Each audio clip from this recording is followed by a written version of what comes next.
হ্যাঁ হ্যাঁ এটা হচ্ছে লাইট, এটা হচ্ছে আপনার চাইলে জ্বালাবে নাহলে বন্ধ রাখবে। হ্যাঁ, ম্যান্ডেটরি না যে জ্বালাতেই হবে। এটা সেপারেট সুইচ আছে। ধরুন অনেক সময় এই যে ধরুন এখন দিনের বেলা এখানে শ্যাডো পড়ছে না, বাট ধরুন রাত্রিবেলায় আপনার শ্যাডো এই জানলার আলোটা এখন আসছে, বা সন্ধ্যাবেলা তো অন্ধকারটা আসবে, তো এই জায়গাটা অন্ধকার থেকে লাগে, হ্যাঁ শ্যাডো পড়ে, তখন আপনি এই স্পেসটা এই যে আলোটা আছে অন্তত এই জায়গাটা আপনার আলো থাকবে, রান্না করতে আপনার প্রবলেম হবে না। এই জন্য লাইটটা দেওয়া হয়। এই যে দুটো ঠিক আছে, যদি ল্যাপটপ একটু উঁচু করে দেখেন। আচ্ছা, এই চাইলে যাবেন নাহলে বন্ধ করে রাখবেন। এবার হচ্ছে যে পাখা, এটা হচ্ছে মিডিয়াম, এটা হাই। এই যে অনেকগুলো পাখার সিম্বল আছে, মানে এটা হাই স্পিড, আর এই তিনটে পাখার সিম্বল আছে মিডিয়াম। বাট যখনই ধরুন আপনি মিডিয়ামে চালাতে চান, ডাইরেক্ট মিডিয়ামে যাবেন না, আপনি অফ করে নেবেন, ফির মিডিয়ামে যাবেন। আচ্ছা, মানে হাই থেকে মিডিয়ামে হাই থেকে মিডিয়াম, এটা কি হয় ধরুন ডাইরেক্ট আমি এটা থেকে এটা ডাইরেক্ট যেতেই পারি, কোনো অসুবিধা হয় না, বাট ওগুলোর উপর প্রেশারটা করে বেশি। এই জন্য ধরুন আপনি হাইতে এটা তো মানে অন করার জন্য আপনাকে মনে করতে হবে না, ডাইরেক্ট অন। আপনি মিডিয়াম চালান, হাই চালান, ডাইরেক্ট অন। এটা এলে আপনি করে নিয়ে ডাইরেক্ট যাবেন। এটা হচ্ছে অফের সুইচ।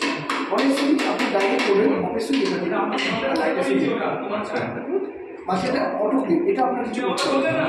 এটা আপনার যখন সার্ভিসের সময় আসবে সব আর এটাকে বলা হয় ওয়াইড কানেক্টর, ট্রান্সপারেন্ট ভিজিবল দেখতেই পাচ্ছেন।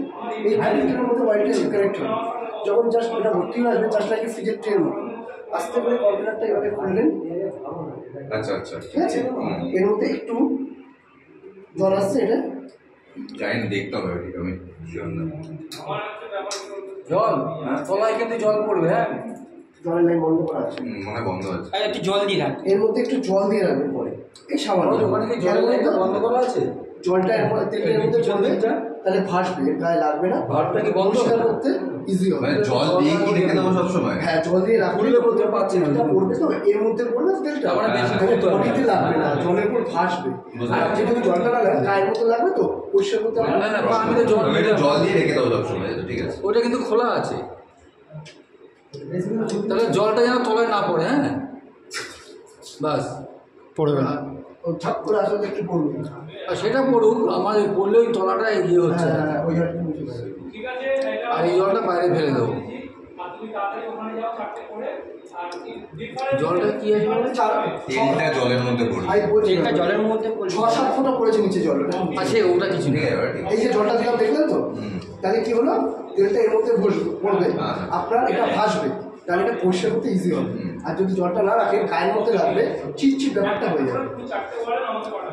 আচ্ছা, এটা পরিষ্কার কদিনের মধ্যে করতে হবে মোটামুটি? তেলটা ভরে যাবে মোটামুটি, দেখতে পাচ্ছেন ভরে গেলে আর পুরো পরিষ্কার করবেন শুকনো কাপড়ে, কেরোসিন অয়েল বা তারপরে কোনো লিকুইড সোপ বা ফিন জাতীয় কোনো কিছু ইউজ করবেন না, খাদ জাতীয়, তাহলে বাজে হবে। কেরোসিন দিয়ে বা তারপরে শুকনো কাপড় দিয়ে মুছে দেবেন, ঠিক আছে।